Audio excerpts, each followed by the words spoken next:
So I'll do a short recap of how we got to this point. I've created the pattern, and now we're going to jump in and do the build part of this custom tool holster. Hope you're having a great day. A little bit long to provide a little bit of protection on here. I feel like this should be more rounded here. I don't like that straight line.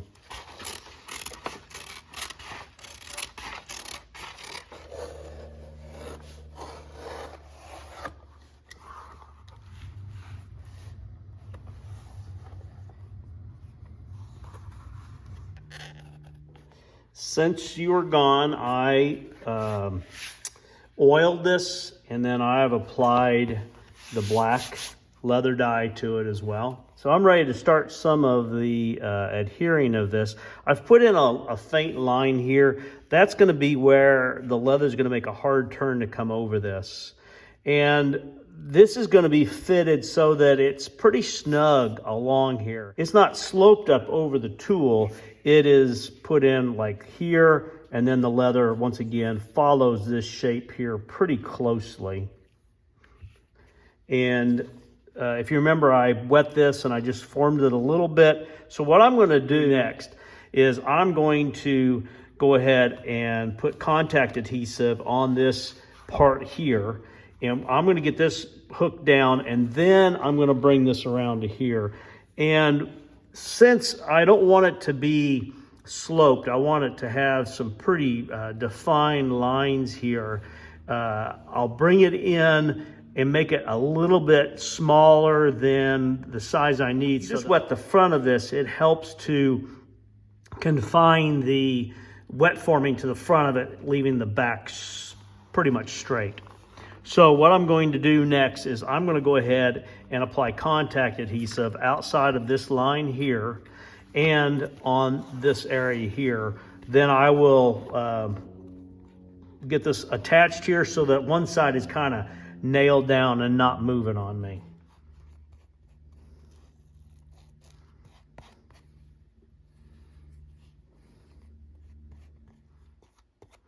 And I did not apply leather dye to the complete inside of this.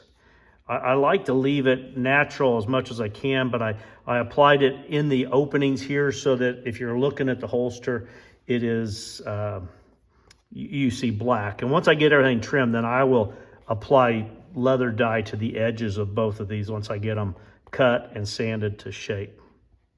So we'll let this set up here, and then I'll come back when I'm ready to laminate these two together. I'll put this in here. That's my line, so I want to keep this fold here in line with that. If that makes sense.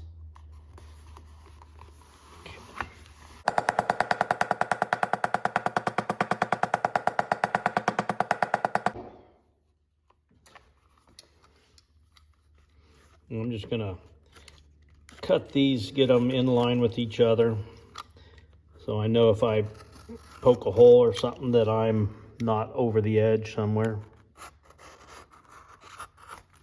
All right, now this is going to go in tight like that, and get folded over like this. So I think before I get this all complicated, I'm going to go ahead and put in my stitch line here. I'll define where the loop is going to go here for the belt. And I'll get this side somewhat finished here, and then we'll work on this other side.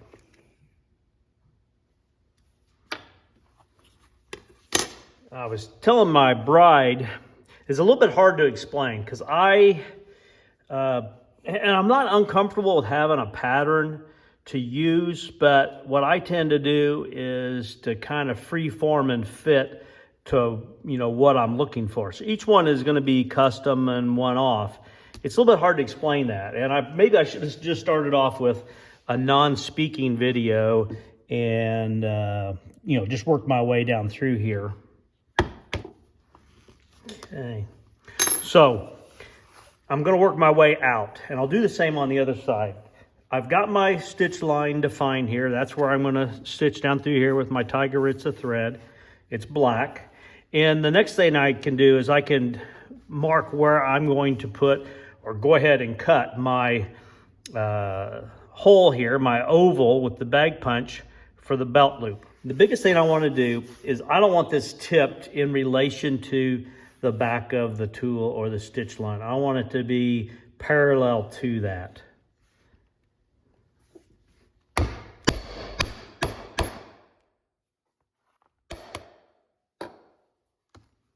Okay. Now I want this to flow around this, and I'm going to try to keep about the same distance here. So I'm going to be about here with my, well, when I say same distance, I'm talking about the stitch line. I'm going to be about here with my stitch line. So I'm going to say like this. So I can lay in my line here for the contact adhesive. And I'll just lay off about 1/4 of an inch over here because I don't want any of it exposed.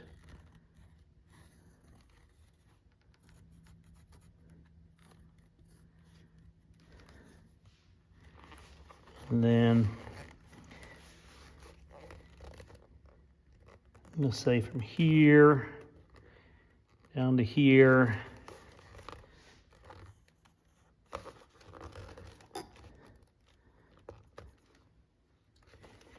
It's going to get tucked way over there. And then when I get this all stitched in, I'll wet form the holster to it.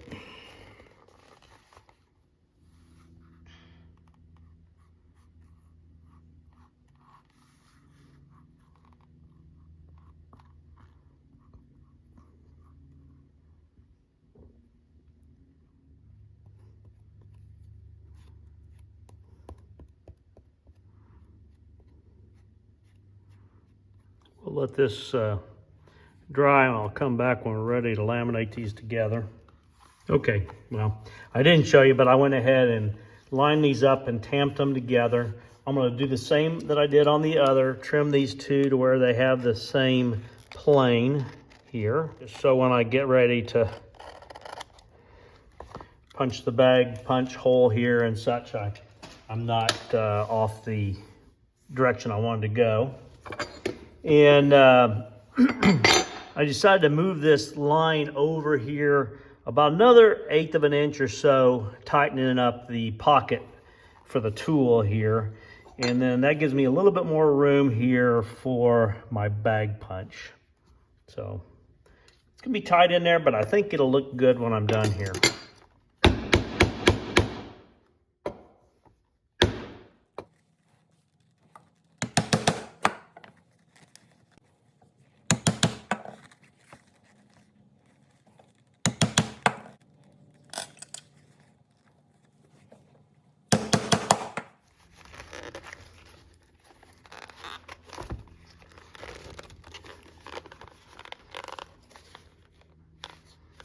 We're making progress.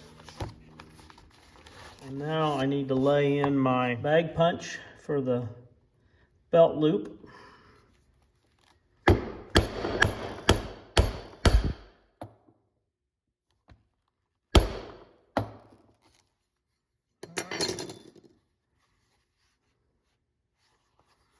going to go ahead and bring my stitch line around here, tie in here, and I'm going to do the same thing over here, and then I'll meet you at the stitching pony as we tie these together.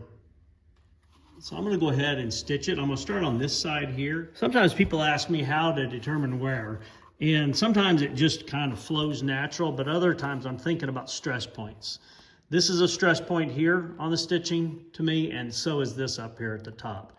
So what I don't want to do is have a knot here. So I'm going to start with a saddle stitch. I'm going to start here. I'm going to double my stitch at the beginning here. So I'll just go around twice, and then I'm going to saddle stitch all the way up here to the top. When I get to here, I'm going to take one thread up and then double back on itself here. and then I'll continue around. And so the only place I'll end up with a knot is here. And I think this is the least stressed spot.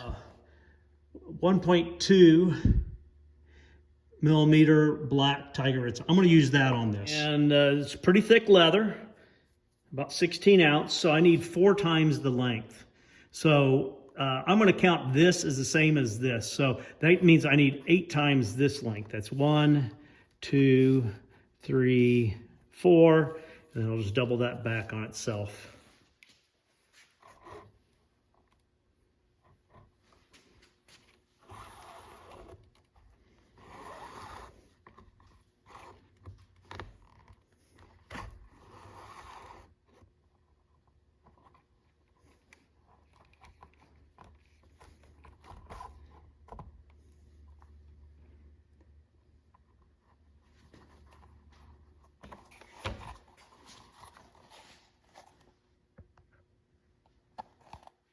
You can see my stitches there. I'll sand and trim all this. This is going to come back another almost of a 1/4 inch off this side here. So it's balanced from both sides there. So I'm going to do that. And then I'm going to go ahead and stitch this. And I'm going to do the same way on here. I'm going to start here. I'm going to work my way up, around, here, back down. I'll take 1 needle up to this and back, and then we'll finish down here.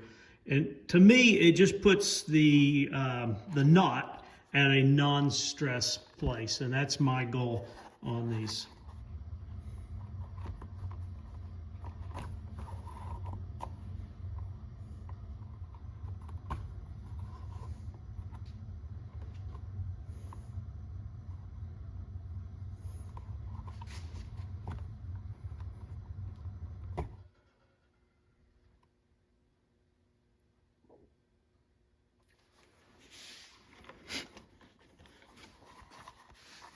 The next thing I need to do is get this wet formed. And then after I get it wet formed and get the leather dry, I'm going to do my final finishing here. Because sometimes when I'm doing the wet form, maybe it tips this one way or the other. And I want my edges to be square to the face or the back of the holster. And she's good and tight. You can see that. I'm going to wet this, and I'm going to do my best just to wet the face of this. All right. Now, if I was going to wet leather for an extended period of time, I would wrap it in plastic, and I might do that.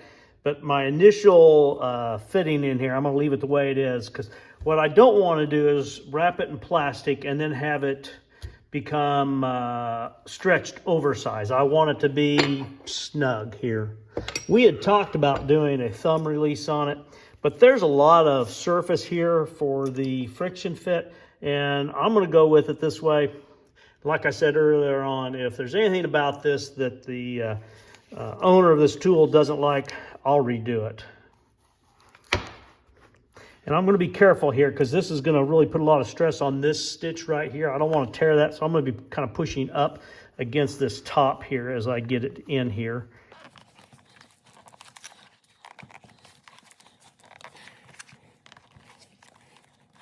That front sight's probably catching a little bit there.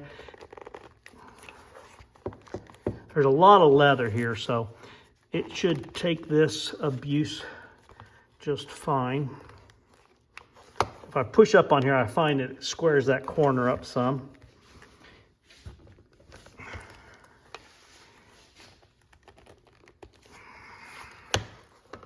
Okay.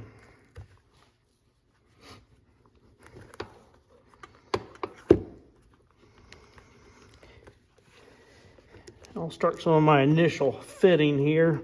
I like to push in here so you can see the trigger guard and all of these shapes. And I like what I'm seeing here so far. The trigger guard fits nicely into this stitch line here, or I think it does.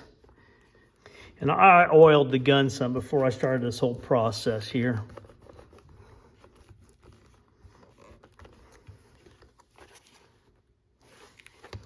Yeah, I think I like what I'm seeing here. And then I will kind of form this so that it doesn't like neck in a bunch there. I don't like how that looks when it necks in a bunch. You know, like this, I don't like that.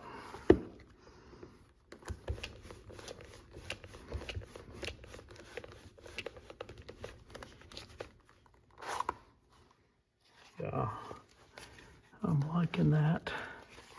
I don't think there's a need for that thumb release. Like I said, when the gentleman handed it off to me, at first he wasn't thinking thumb release. So as I got going here, I thought I'd see if I could kind of go that direction as well. And I think we've accomplished that.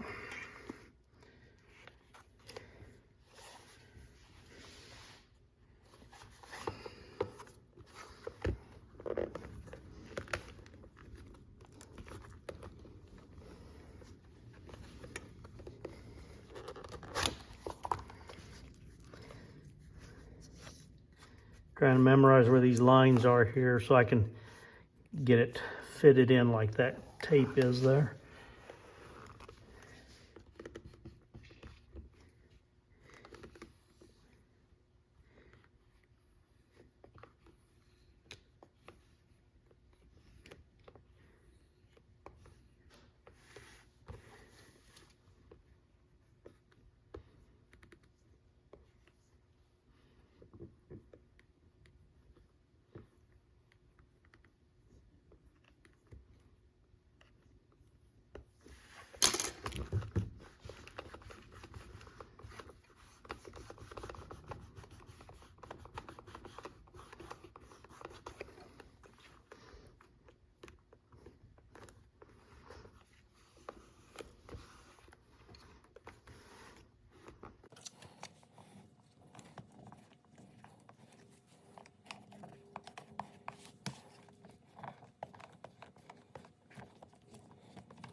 I've done some revolvers and I like how the cylinder looks. This is a fairly straightforward tool, so it doesn't really have as much, you know, quote unquote detail to form into here.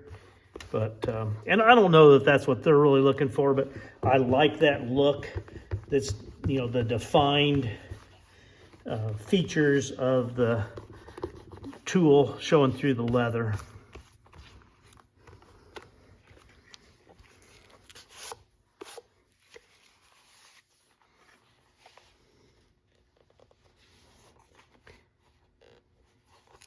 So I'm going to let this dry with the tool in there for, I don't know, I'll give it 20 minutes or something here. And then I'll pull this out and I'll apply some oil to the tool. We'll put it back in and I'm going to kind of reintroduce it a few times here while it's the leather's going through the drying phase.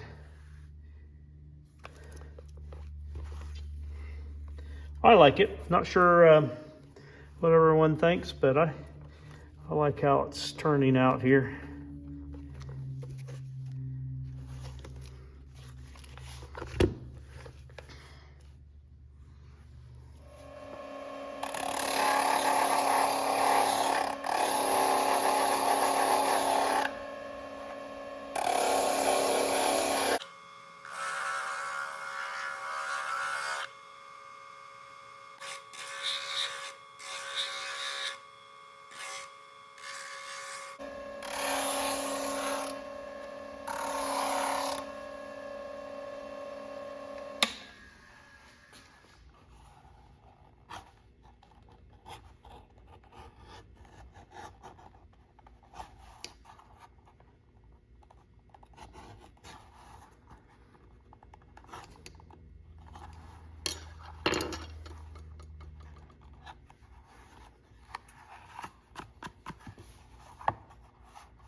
All right, so we've got the edge isn't burnished yet. It's rounded and dyed. So next I'm going to sand and burnish this edge here. And then I'm going to put a coat of Resin. At least the back is going to be Resin, and the idea with that is if it's rubbing on clothes, that it won't rub off dye. And if you use the tan coat, the issue I have with that is if you wear this and you get sweaty, the sweat can soak into the tan coat and end up with dye bleached onto your clothes. So at least the back is going to be Resin. I might put tan coat on the front so that you can oil it, but I'm gonna think on that a little bit more, partially because that's really not that important to be able to oil this. Someone's gonna say it is, but I want this to remain hard and hold its shape, and I think it'll do better with the Resin.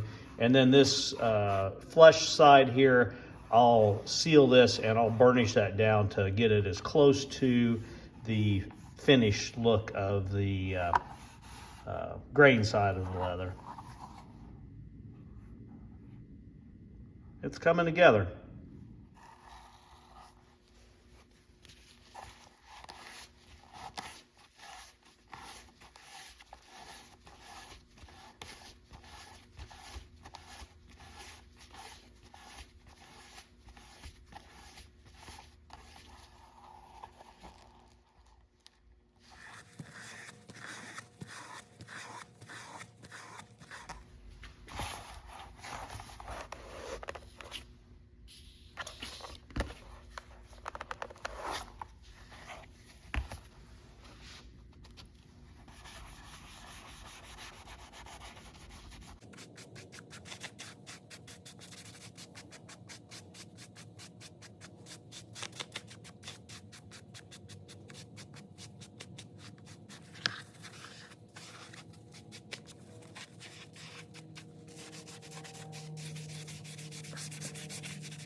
So in the end, I decided to go with the Resin.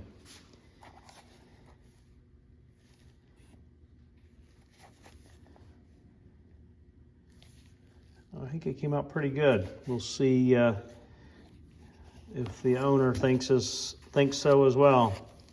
I'm gonna let this dry. I'll do some burnishing here. It'll highlight some of these features on here a little bit as well. And then I'll do one last coat of finish on here. All right, so I've got it finished up here. When I took this order, we talked at length about having a thumb release or no thumb release on it. And I feel like I kind of talked the client into a thumb release on this. But when I got back, I got looking at it, and there's quite a bit of surface area on this tool that gives quite a bit of a good friction fit. So you can't shake it out of there. I suppose if I got crazy with it, I could. But, so I don't think that it really needs a thumb release. So as an audible, even though I think he's expecting to see a thumb release, I didn't put one on here. I think that it will work really well for the client. And if they get it, I think I've said it a couple times, if they get it, they don't like it, they want a thumb release on there, then I'll put one on here. But I just figured that there's so much of a friction fit here that it's not necessary. If I was going to put it here, typically I put it up here because I think that's about where your thumb would hit. I almost feel like it'd be better in this area here if we're going to put one on. Could I add it afterwards? I could, but it would be stitched on top here, and I don't like that look. So once again, if for some reason they want the thumb release, I'll make another one. I can always have a tool holder on display in my booth. So I appreciate you being here today as I work on this tool holder. I think it turned out really pretty well.